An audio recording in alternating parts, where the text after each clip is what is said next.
Rowing a single is tricky. The most common phrase when people see them up close is, "I never knew they were so skinny."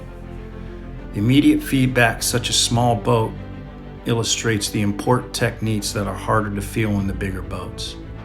There are no excuses in the single. There is no one else to blame but yourself for the quality of your rowing.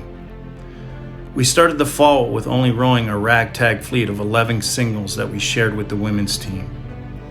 You instantly see and feel the change in perspective when you first sit in such a tippy vessel. The water seems so close. Every movement can flop the boat in directions you don't want it to go. Even putting the oars in the oarlock seemed daunting. How do I even sit in this thing? Now shove off the dock. The current seems so much faster. Start with just rowing with your arms, then arms and body. You feel the immediate sense of your power. I'm moving this thing. Just getting up to full slide to row a full stroke without flipping on the first day is an accomplishment. Sometimes you do flip. That is the baseline. Tomorrow, when you don't flip, you know you are getting better. But how am I supposed to race? It takes many more of these strokes linked together. There is something slightly eerie about a singles race. There are no coxswains yelling. Even at the high levels, away from the grandstands at the finish, there is rarely cheering. You can hear the breathing of the rowers next to you. It is just you, and your awareness seems to be on a hyper focus. Where am I in the race? What is my stroke rate? There's a guy that's already a length up at me, and we haven't even hit the first 250 meters yet. Now it's time to work. How does this translate into team boats? Finally, in January, after a 312-day hiatus, we were able to move from the singles to the eights.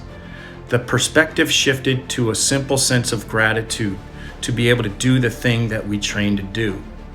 The first thing I noticed, besides the fact that everyone was giddy like the first day of school, was the hyper-focus remained.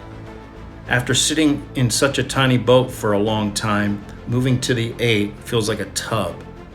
If you activate the little abduction muscles used for the balance that you honed while you were in the single while sitting in the 8, the boat will run that much better. Remember how every movement seemed to be amplified in the single? Keeping that in mind will help your crew row better. This is where we're at right now. To progress from learning how to just get into this single to now rowing in the 8s is a blessing. We even have races scheduled for the spring.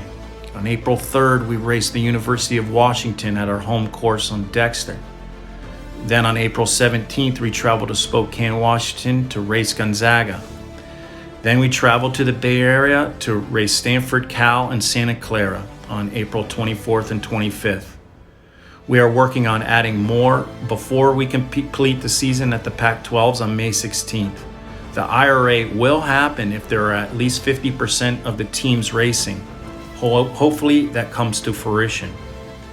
We came back in January with the giddy feelings in the boats, but the training was limited to the daylight.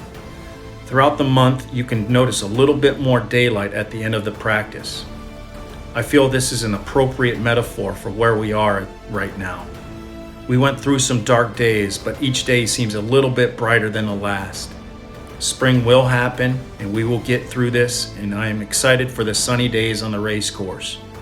For a young team with 3/4 of the athletes either freshmen or sophomores, this will be their first time to represent the Beavs.